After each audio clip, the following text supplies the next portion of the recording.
Yeah, there's this animation I've always wanted to run. Check it out. All right.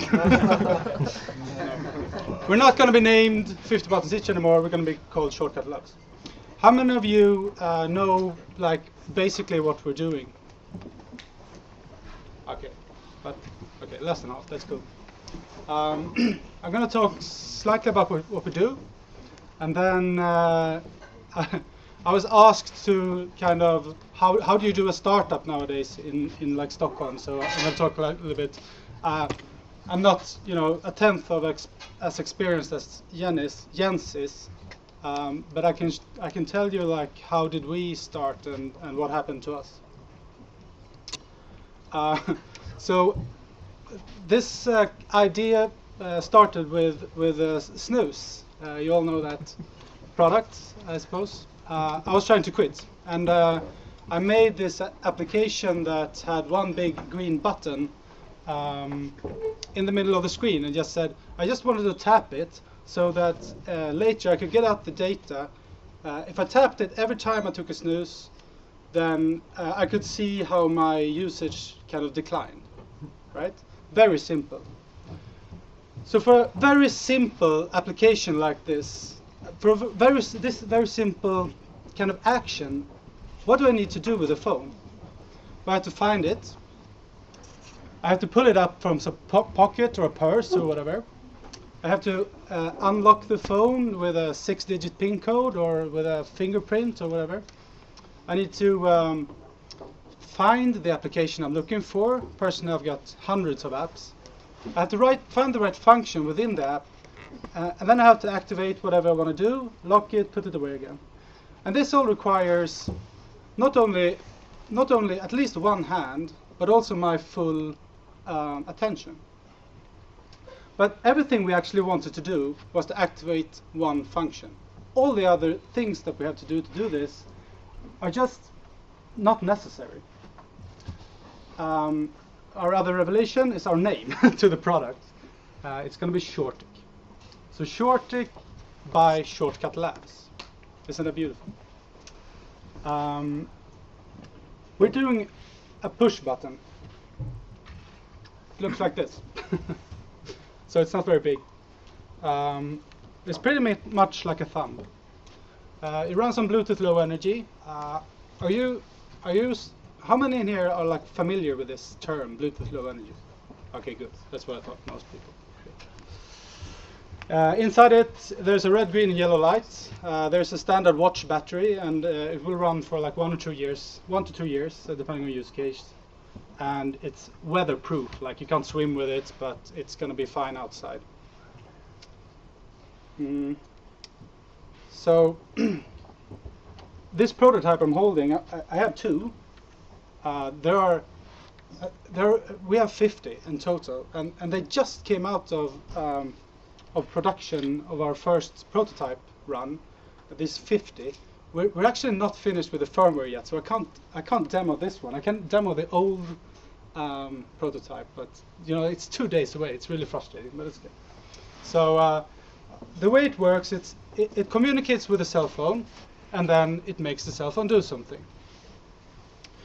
So pretty much the cell phone can be in the background. It just has to be in proximity to make this button a shortcut to whatever function you need. And of course, it doesn't have to be a phone. It can also be like a pad or a laptop or whatever. So here are a few functions that we imagine can be possible. This is like a selection of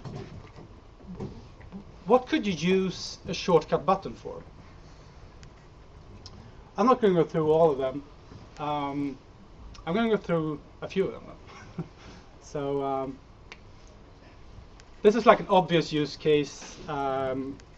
I think you can use it between lovers or friends. Press once to text. You know, there are actually products that are already doing this, but this will be cheaper. Or hold it in to call boyfriend up or whatever. You can also imagine this as a security alarm. Just text my GPS position to my father, or whatever. I feel insecure.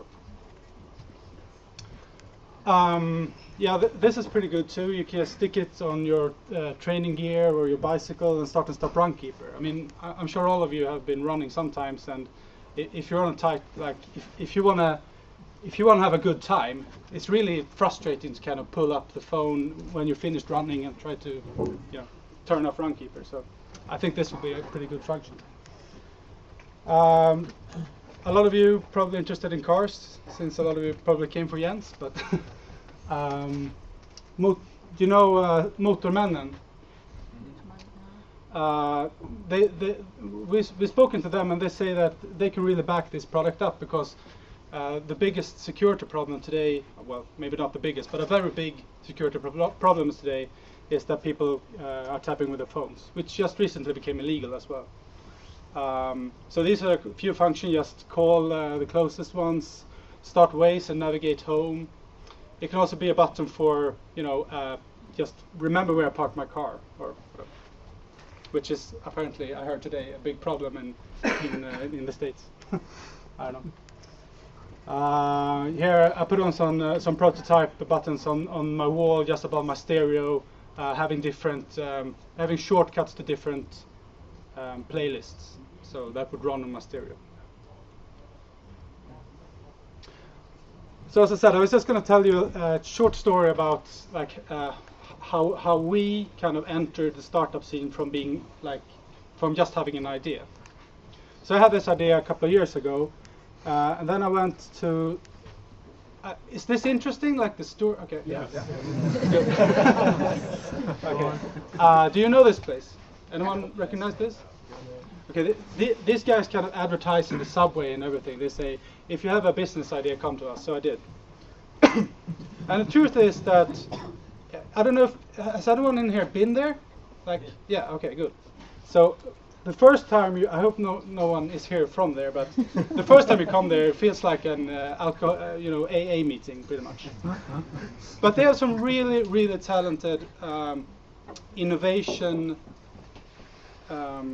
what do you call it? Coaches, innovation coaches. So once you're there second time or the third time, things get really interesting. They have really, really good advice. So what they told me was pretty much, yeah, you should apply for this and this scholarship, for this and this money. This will fit you really well. So I did that, and one of them just, this is awesome. And that was Stockholm City Innovation Grant, which is great. And they gave me 50,000, which is just enough to have a good dinner and start a limited liability, aktiebolag. So I did that. And I also bought a few of these Texas Instruments sensor tags. Do you know? I know, yeah, some knows. It's pretty much a demo. Well, it's like it has a lot of sensors in it, and then you can kind of easily program your own apps to read off these sensors. And it's like $25. So if you want to start anything using Bluetooth Low Energy, that's a really good starting point. And then because I won this competition, I came to talk with a guy from Mats Horn from a company called Tinitel, and I said I really need like a mentor. I'm really like alone here. So he said, yeah, you should talk to Student Inc. or KTH Innovation. KTH Innovation has been like the greatest thing for me, at least. I know you have to be kind of connected to KTH somehow, but if you're not, you can probably go to Stockholm universities likewise, or, well, any kind of institution that can really help you. So I made some prototype things out of these red lipsticks, and the KTH Innovation helped me to 3D print cases for them, pretty much. That's what I did. And then when I had these to show, I could pitch for other money, and then we had this Vinnova grant. Vinnova, if you need money, you should really look to these, what do you call it, calls. I wouldn't say it's like easy money, but they have a lot, so it's pretty interesting. So from this point of view, once you get a small amount of funding, we could hire really good consultants. So we did that, and then we're pretty much here. And with these prototypes, together, not to say the least, actually, Student Inc. helped us with a lot of things. And most importantly, we get an awesome bunch of developers actually working for us as part of a course. Some of them are here, doing an amazing job, of course. This has led us to, we just got into this incubator in San Francisco called Highway 1. So we'll run the company from there this spring. And also, we actually got customers, which is pretty awesome. We have 10,000 buttons that a customer says they want to buy. So we're on there. So just, I don't know. We're making a crowdfunding in April. So if you're interested in this, support us on that one. You'll all know about it. And then we're gonna ship our first batch this summer. So really, if you want something like this, talk to these guys. They're gonna help you to see through the jungle. All right. How much time do I get? You have 15 minutes. Okay, that's a lot of time. We'll think of some questions. Yeah. I'm going to talk about technology. The range is standard Bluetooth. 10 to 30 meters, in an open field, it'll probably reach 100 meters. So these buttons talk to the cell phone. I should probably, I forgot that. I could run a demo actually. Before I continue, if you want to. Yes.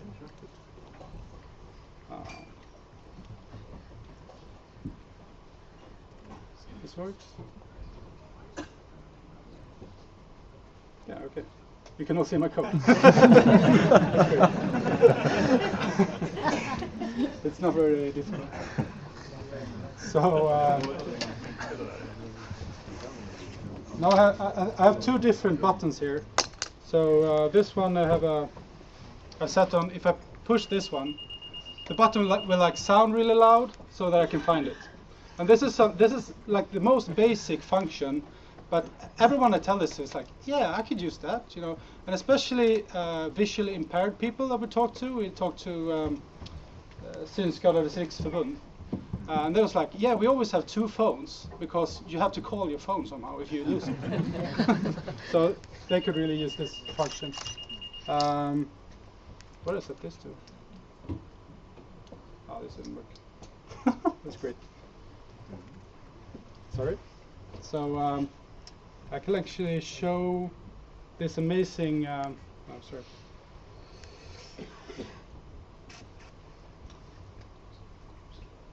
All right, so we're connected. I was actually gonna run a camera. I think if you hold this in, then you start the camera, and you can use a remote trigger.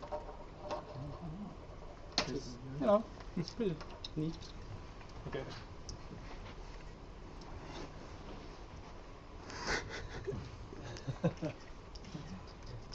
Okay, it's great. And then you hold it again, and then it goes away, and then you can tweet it if you want to, which is like this. All right, thanks. You have a hashtag or something? IoT Stockholm? Shortly. IoT.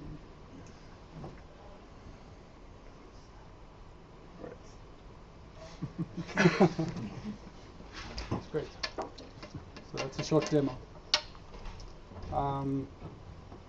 So you could see we're not quite finished with the UI and everything, but the functions are coming.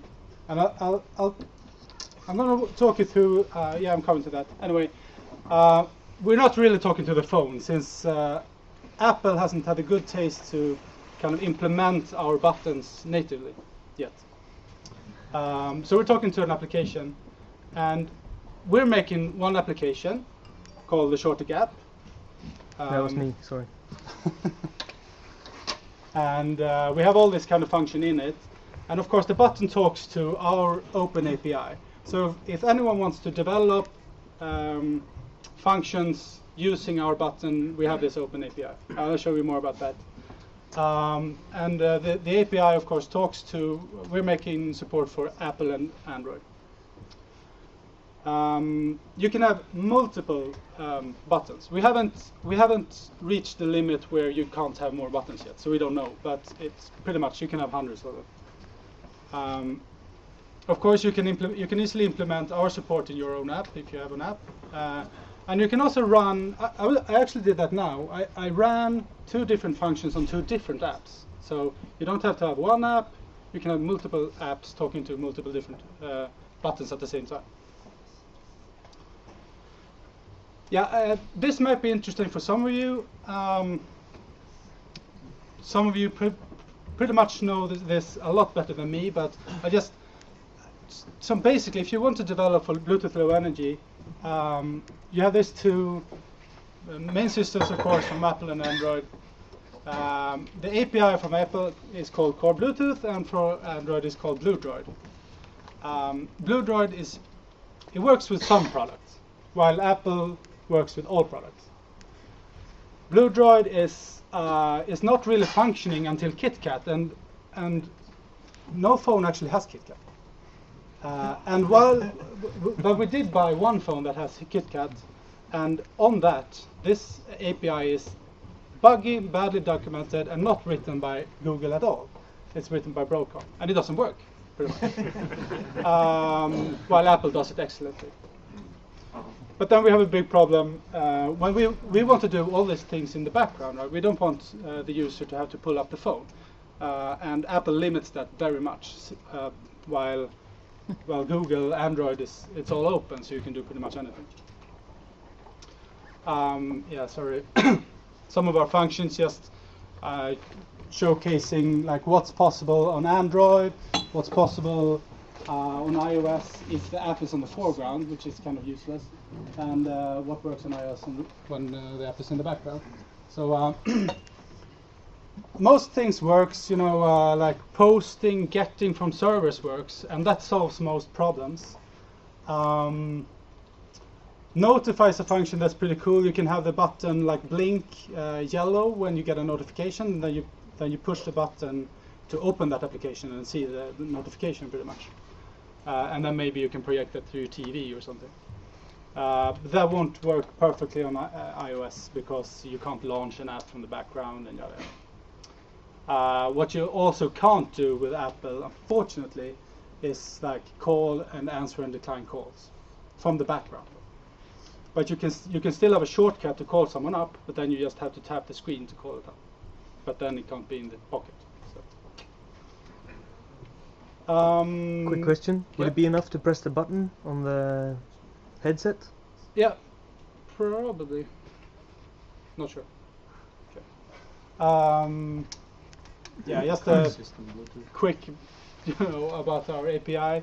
We have 2 classes: Shortic Button, Shortic Manager, that you just have to implement, and then you get calls to our delegate methods.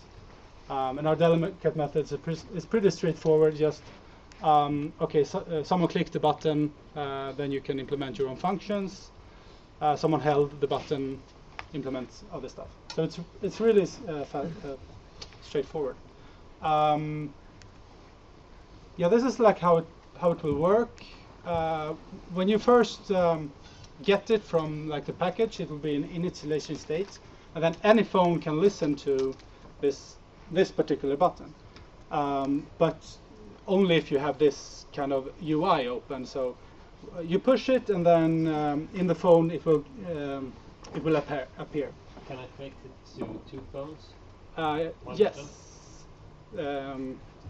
We haven't really solved that yet, but it's going to be possible. And then it's going to be active mode, and at active mode, if you initiate this contact, then you are in active mode pretty much, and then the button and the phone can communicate in two ways. And that's really good if you want something to happen really quickly. When you push the button, you want it to happen instantaneously. And then, of course, you can lose the connection. Yeah, and then it'll be unconnected. And then it will just kind of try to advertise like, hey, I'm here, please try to connect me. And the phone will try to find this signal all the time. So what's really important with our product is that we can have a passive mode, which is a mode where the button is shut off. It's completely turned off all the time until you push the button. And then when you push the button, it will kind of advertise just a special code that only your phone knows about. And then this code will, this phone will search for this particular button all the time. So that doesn't take any battery on the phone almost, but it takes no battery on this one, which is why we can have very long battery time. So are you saying that the button is paired with your phone? In active mode it is, but not in passive. So like when you say that the button it sends a special packet, so can somebody else send that special packet as well? Yeah, I guess. About Windows Phone and BlackBerry support. Yeah, as soon as they support Bluetooth Low Energy, good enough, and there's a market for it. So just quickly, if you're ever into this, like designing this kind of products, you'll have the choice of choosing between a chip and a module. Just quick, a module is bigger, it's much more expensive. But it's got all certifications, it's got an antenna, and it's really easy to implement the code. And SoC stands for System on Chip. That's going to be much more cheaper, and a module will always build on a chip. But if you're making quantities of up to 1,000, a module will always be much cheaper because certifications is really expensive. And you will also have to code in pure C. So development costs are much more expensive to the chip. But of course, we're aiming for really big volume, so we're choosing chip. And this is like Anders asked me to say, what's been your biggest problems and stuff? So this is one of the problems that we really struggled with, that I probably struggled with for a year or something, like which chip do I choose? Well, now I know a lot of stuff about this. So if you have any questions about this, I'm not going to go through it. I know a lot of it. We ultimately chose Dialog's chip. Yeah, it's going to be available this summer. The retail price is going to be about 100 SEK per button. Please, if you're interested in this, I'll come to questions. Are you okay? Sure. Yeah. What crowdfunding site are you going to use, and what's the price going to be on the crowdfunding? That's not decided. It's going to be Kickstarter or Indiegogo. So, if not hundreds, there have been quite a few crowdfunding projects based on BLE devices already. Yes. So, how do you plan to take this forward? Like, is this only device of Shortcut Labs, and how do you look what Shortcut Lab will do in the next 5 years or 10 years? Okay, so this good question. Now this is our first product called Shortic. This is definitely not our last product.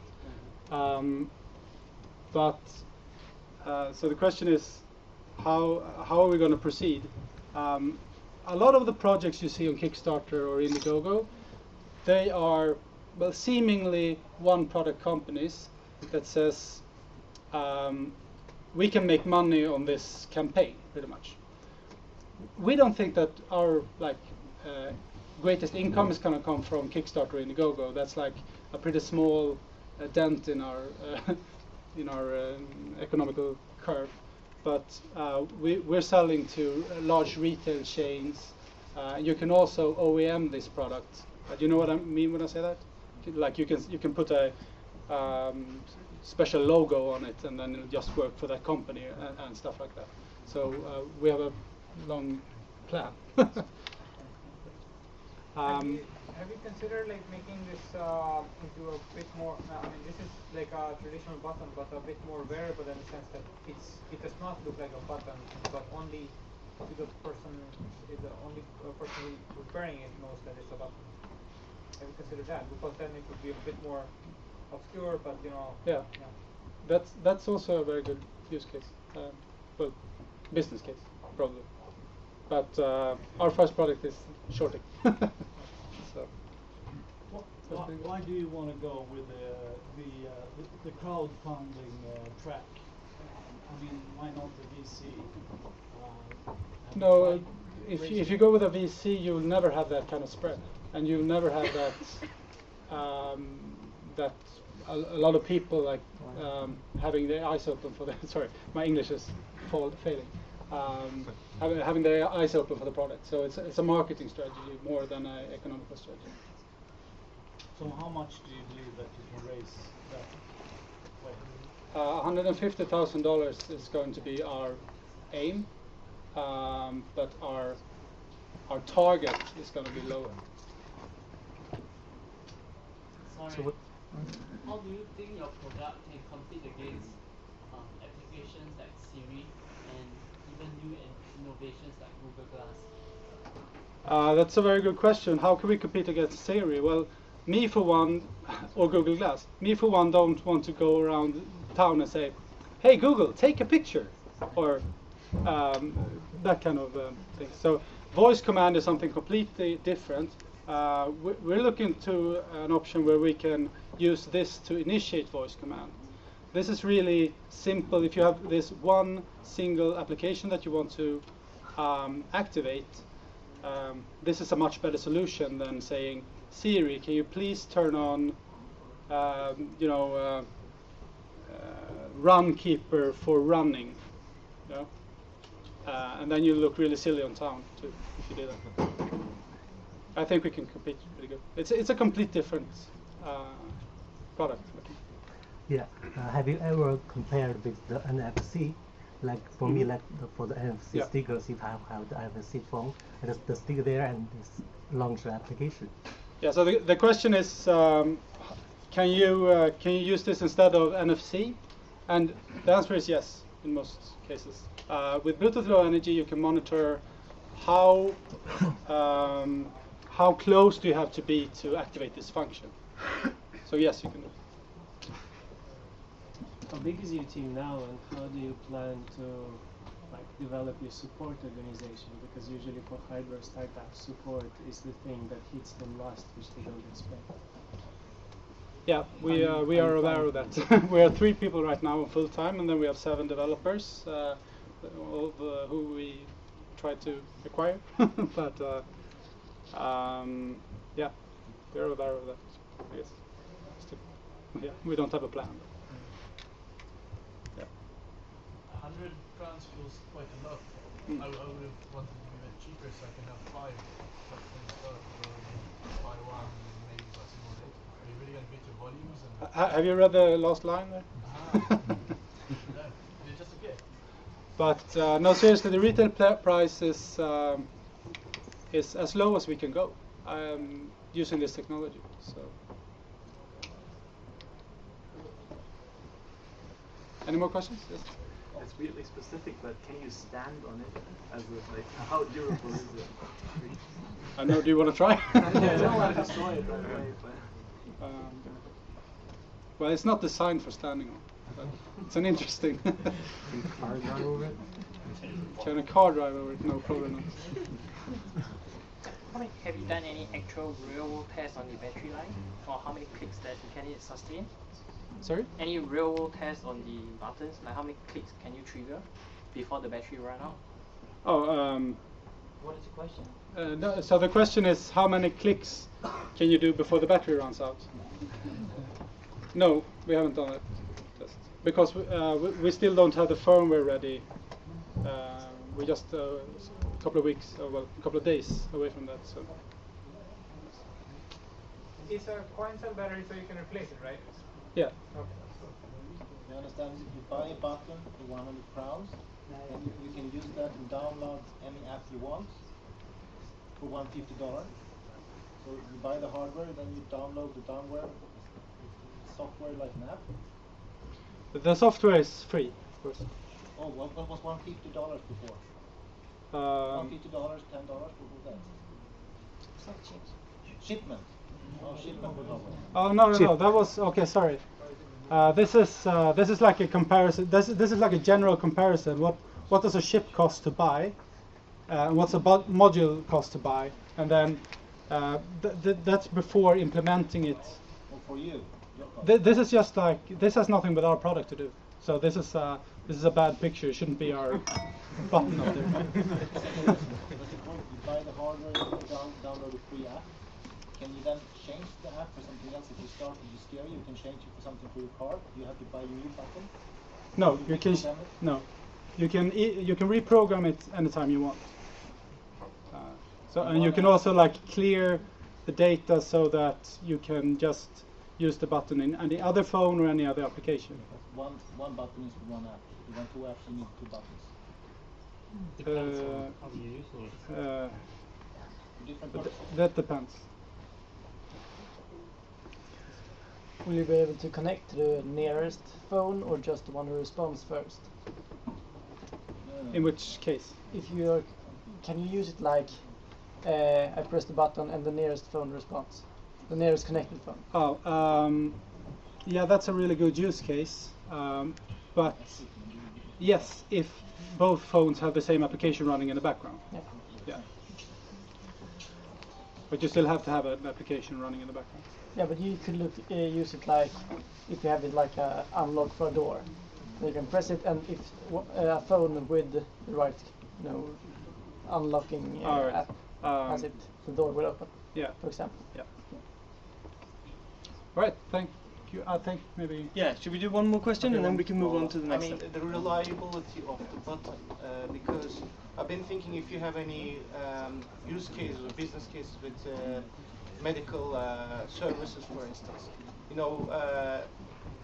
Telco operators used to have like these big buttons for the pensioners, so whenever something happens, they could just like press it up and then it calls the ambulance service. Yeah. So I was just wondering if you have some plans related in this area.